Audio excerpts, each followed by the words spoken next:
جس دل پر اللہ کی رحمت ہوتی ہے اس کے اندر نرمی ہوتی ہے، اور جس دل پر اللہ کی لعنت ہو جاتی ہے پہلی نشانی اس کی یہ ہے کہ اس کا دل سخت ہو جاتا ہے۔ اللہ اکبر۔ فَبِمَا نَقْضِهِمْ مِيثَاقَهُمْ لَعَنَّاهُمْ، بنی اسرائیل نے وعدے توڑے، ہم نے ان کے اوپر لعنت کر دی۔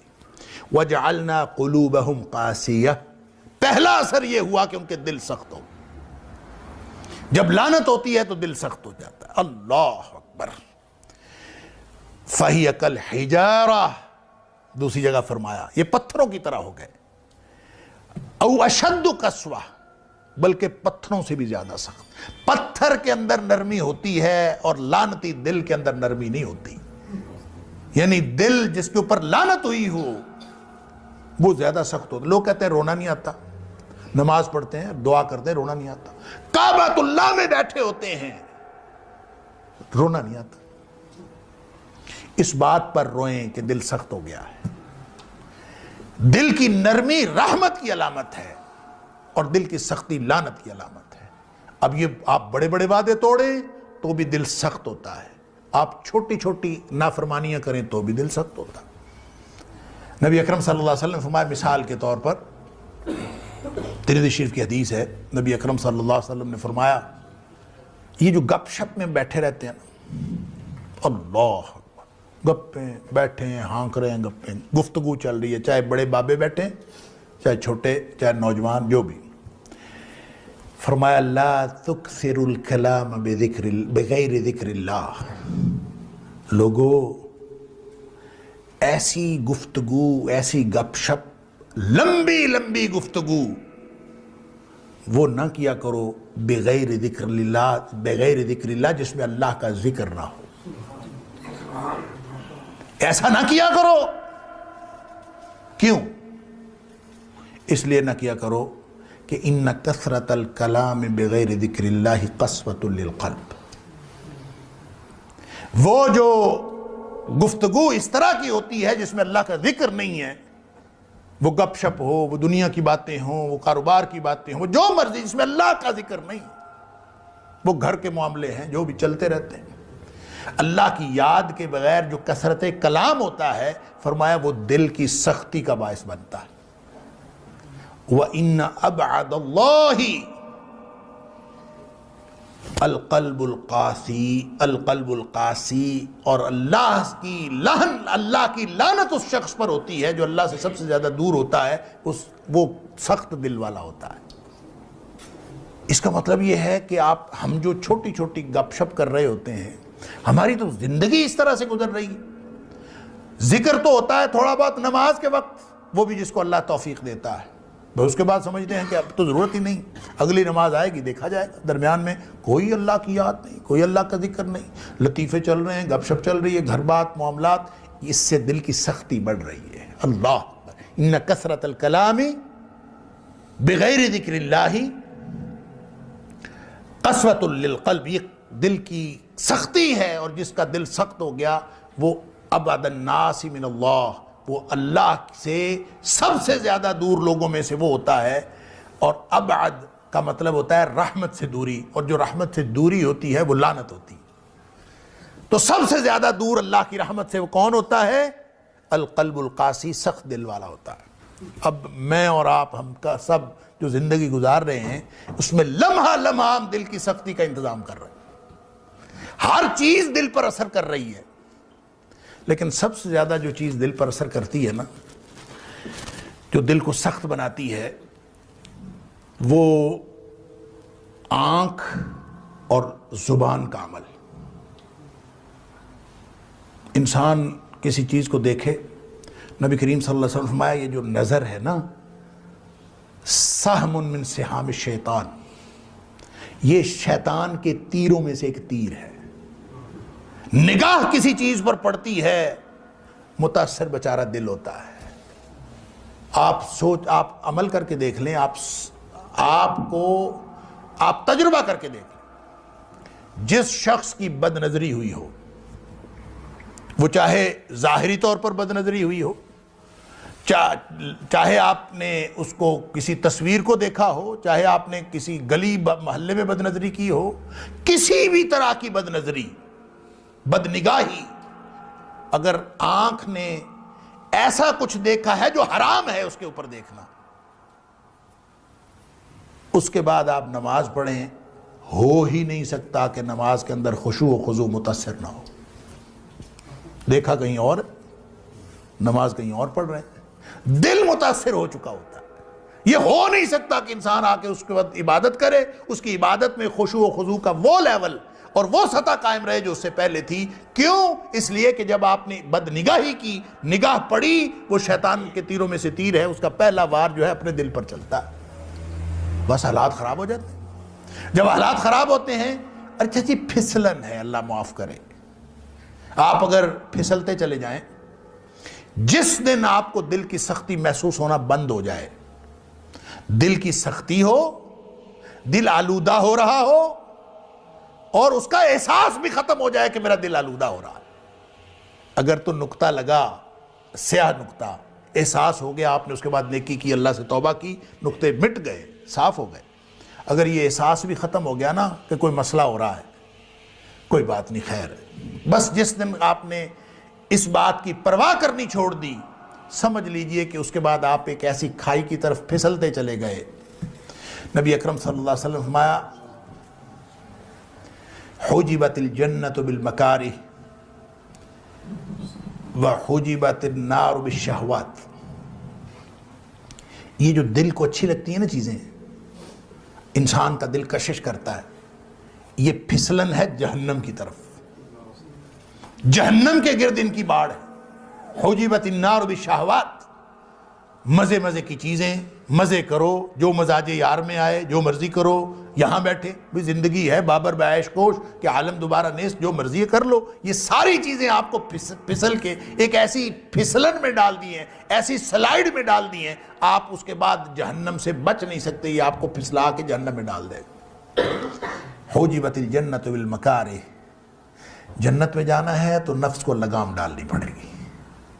مکروہات نفس، دل کو مشکل لگتے ہیں کام، اس کو مائل اور قائل کرنا پڑتا ہے، اور مائل قائل کر کے بڑی مشکل سے، کب آسان ہے بھائی؟ اپنے دل کے خلاف اٹھ کے آپ سردیوں میں اٹھ کے نماز پڑھنا، روزے رکھنا، خدمت خلق کرنا، اپنی جیب میں سے پیسے خرچ کرنا، علی ھذا القیاس جتنے بھی حقوق اللہ اور حقوق العباد کی چیزیں ہیں، بڑی مشکل دل کو قائل کرنا پڑتا ہے۔ حجبت الجنت بالمکارہ، جب یہ مکروہات نفس ہیں، دل کو مجبور کر کے، محنت کر کے اس کو مائل اور قائل کرنا پڑتا ہے، وگرنہ یہ تو اس کے اندر تو ٹینڈنسی یہ ہے، ان النفس لامارۃ بالسوء، یہ ہمیشہ آپ کو برائی کی طرف لے کے جائے، یہ دشمن ہے انسان کا اندر بیٹھا۔ الا ما رحم ربی، جب اس پر رحمت ہو جاتی ہے تو پھر یہ گناہ کی طرف نہیں لے کے جاتا، پھر یہ انسان کو نیکی کی طرف لے کے جاتا۔ اللہ ہمارے دلوں پر رحمت کر دے۔ قد افلح من زکاہا، جو اس کو پاک صاف رکھے، اس سے اس کے سارے اعمال ٹھیک ہوں گے، اعمال ٹھیک ہوں گے تو انشاءاللہ امتحان میں کامیابی حاصل ہوگی۔ اور اگر اسی کو پاک صاف نہ رکھ سکا، یہی آلودہ ہو گیا، زنگ لگ گیا، تو پیچھے کیا رہ گیا؟ اللہ اکبر۔ قد خاب من دساہا، میں عرض کر رہا تھا یہ جو دساہا ہے نا، اس کا ایک معنی تو آلودہ کرنا ہے، اس کا ایک معنی ہے دبا دینا۔ یہ بھی آپ کبھی اس کی تفسیر جو ہے وہ پڑھیے گا۔ دبا دینے کا مطلب پتہ کیا ہوتا ہے؟ دبا دینے کا مطلب یہ ہوتا ہے کہ دل جس بات کو بھی کرے، آپ نے اس کی بات نہیں ماننی، آپ نے اس کی ہر خواہش کو دبا دینا۔ قرآن کہتا ہے کہ اس کو دبا دینے والا بھی نامراد ہے۔ آخر اللہ نے دل بنایا ہے، آخر اللہ نے جسم بنایا ہے، وَإِنَّ لِجَسَدِكَ عَلَيْكَ حَقًّا، حق ہے اس کا۔ لہذا اگر نفس، اگر بھوک لگی ہے، دل چاہ رہا ہے کہ میں نے کھانا کھانا ہے، آپ کہیں کہ تجھے کھانا نہیں دینا، یہ دساہا ہے۔ اگر آپ کو شہوت کی اشتہا ہے، آپ جوان ہیں، جن سے مخالف کی ضرورت ہے، آپ کہیں کہ نہیں شادی کرنی، دساہا ہے، قد خواب من دساہا۔ اسلام نے ایسی کوئی تعلیم نہیں دی کہ آپ اپنی جائز خواہشات کو بھی دبا دیں، نہیں، اسلام نے اس کے لیے چینل دیا ہے، حرام کو چھوڑیں، حلال استعمال کریں۔ اللہ نے کوئی چیز ایسی نہیں رکھی جس کے لیے حلال کا کوئی راستہ نہ رکھا ہو، اور اگر آپ کا دل کرتا ہے آپ حرام کام چھوڑیں، حلال کا راستہ اختیار کریں، وہ حلال کا راستہ اختیار کر کے جب خواہش نفس پوری کریں گے تو اس میں بھی ثواب ہوگا۔ نبی پاک صلی اللہ علیہ وسلم فرمایا فی بضع احدکم صدقہ، تم اگر تعلق زوجیت قائم کرتے ہو تو اس میں بھی ثواب ملتا ہے۔ صحابہ حیران ہو، ایک آدمی خواہش نفس پوری کرتا ہے، اس کو ثواب کیسے ملتا ہے؟ اللہ اکبر۔ نبی اکرم صلی اللہ علیہ وسلم فرمایا اگر وہ حرام کاری کرے تو گناہ نہیں ملے گا؟ ملے گا۔ جب گناہ ملے گا حرام کاری کرنے سے تو حلال کاری کرنے سے ثواب کیوں نہیں ملے گا؟ لہذا مومن کا جو کھانا پینا سونا جاگنا سب ثواب ہے۔ یہ سوتا ہے اپنے آرام کے لیے، جسم کے آرام کے لیے، چونکہ وہ مومن ہے، چونکہ اس نے اپنے سارے معاملات کو حلال کے دائرے میں محدود کر لیا ہے اور حرام سے بچنے کا تہیا کر رکھا ہے، اس لیے اس کا سونا جاگنا بیٹھنا اٹھنا سب ثواب بن جاتا ہے۔ لہٰذا اس جسم کو، اس دماغ، اس دل کی خواہش کو دبانا مقصود نہیں ہے، اس کو اس راستے پر رکھنا مقصود ہے جو راستہ اللہ اور اس کے رسول صلی اللہ علیہ وسلم نے دیا۔ دیکھیں سادہ سی بات ہے، اللہ تعالیٰ نے قرآن میں فرمایا کہ تم ایسا کرو کہ میں نے دل ایک صاف ستھرا ایک سٹینڈرڈ پہ تمہیں دیا، تم ایسا کرو کوئی نیا کارنامہ سر انجام نہ دو، کچھ بھی نہ کرو، صرف وہ دل اسی حالت میں میرے پاس واپس لے آؤ، کم از کم اس کو گدلا تو نہ کرو، کم از کم اس کو آلودہ تو نہ کرو، اس کو آلودگی سے بچا کر ویسا ہی میرے پاس لے آؤ۔ اللہ اکبر۔ یوم لا ینفع مال ولا بنون الا من اتی اللہ بقلب سلیم۔ فرمایا اس دن نہ مال کام آئے گا نہ بیٹے کام آئیں گے، کام یہ آئے گا کہ صحیح سلامت دل واپس جا کے اللہ کے سامنے سپرد کرتا ہوں۔ الا من اتی اللہ بقلب سلیم، جو صحیح سالم دل لے کے آ گیا، جیسا اللہ نے سٹینڈرڈ پہ دل دیا تھا اس نے اس کو آلودہ نہیں ہونے دیا۔ قد خواب من دساہا ہے نا، جو اس کو آلودہ کرے گا وہ نامراد ہوگا، اس نے آلودہ نہیں کیا بلکہ اس نے یہ کیا قد افلح من زکاہا، اس کا تزکیہ کرتا رہا، اور تزکیہ کا کوئی طریقہ اور نہیں ہے۔ تزکیہ کا طریقہ کس نے بتایا؟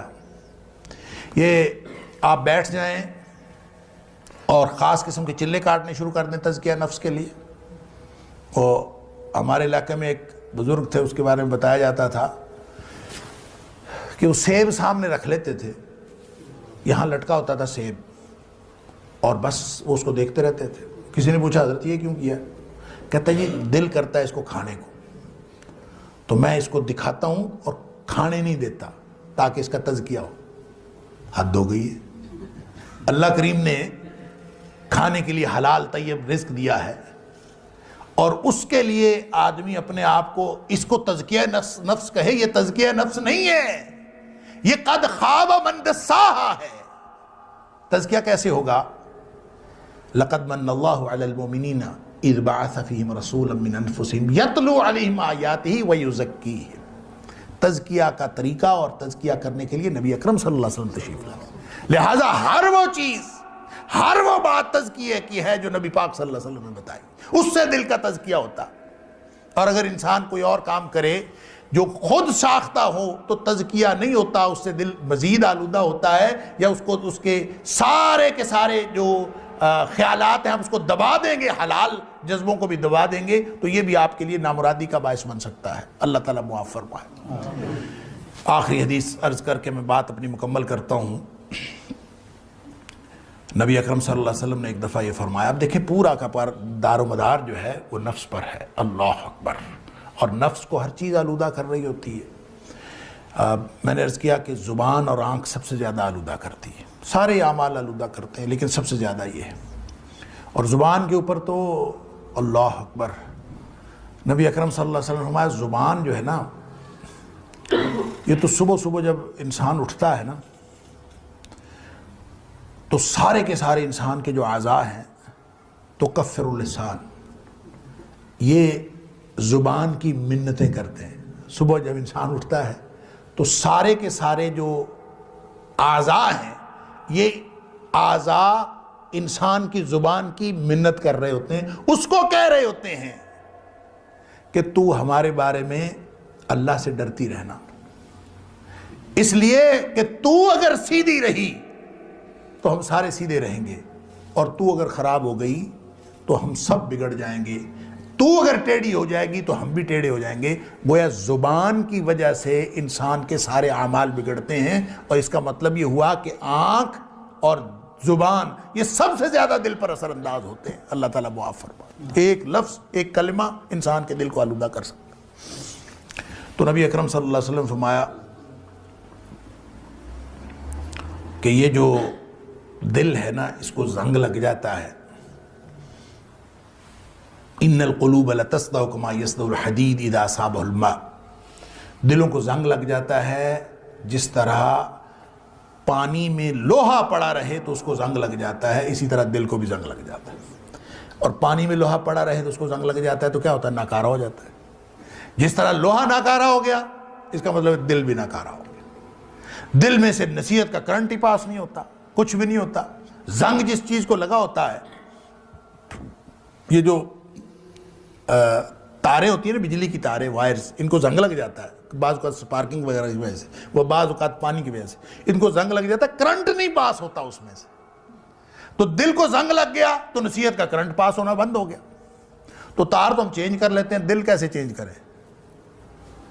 دل تو وہی ہے، اب اس کو کیسے چینج کریں؟ زنگ لگ گیا، کما یصدع الحدید اذا اصابہ الماء، تو دلوں کو زنگ لگ گیا۔ اور صحابہ کرام کو معلوم تھا کہ دل کو زنگ لگ گیا تو پورا جسم خراب ہو گیا۔ نبی پاک صلی اللہ علیہ وسلم نے خود فرمایا۔ تو پھر کیا کریں؟ ایک دل ہے، اسی کو زنگ لگ گیا، وہی خراب ہو گیا، تو اب کیا کریں؟ تو پریشانی ہوئی صحابہ کرام کو، تو عرض کیا اللہ کے رسول صلی اللہ علیہ وسلم، اب ظاہر دل تو نیا لگ نہیں سکتا، اب اس زنگ کو اتارنے کا کوئی طریقہ ہے؟ فرمایا وما جلاؤہا یا رسول اللہ صلی اللہ علیہ وسلم، اللہ کے رسول صلی اللہ علیہ وسلم، اس کو زنگ کو دور کرنے کا کوئی طریقہ ہے؟ کوئی منجن، کوئی ریگ مال کہ اس کو رگڑیں، ختم کر دیں، وہ تجلیہ نفس ہو جائے، پاکیزہ ہو جائے، اوصاف حمیدہ کو قبول کرنے کے لیے تیار اور آراستہ ہو جائے؟ کوئی ہے طریقہ؟ نبی اکرم صلی اللہ علیہ وسلم فرمایا ہاں ہے، اللہ کثرت ذکر الموت و تلاوت القرآن، فرمایا کہ اپنی موت کو زیادہ زیادہ یاد کیا کرو، اور دوسرا قرآن پاک کی تلاوت زیادہ کیا کرو۔ یہ دو باتیں اگر کی جائیں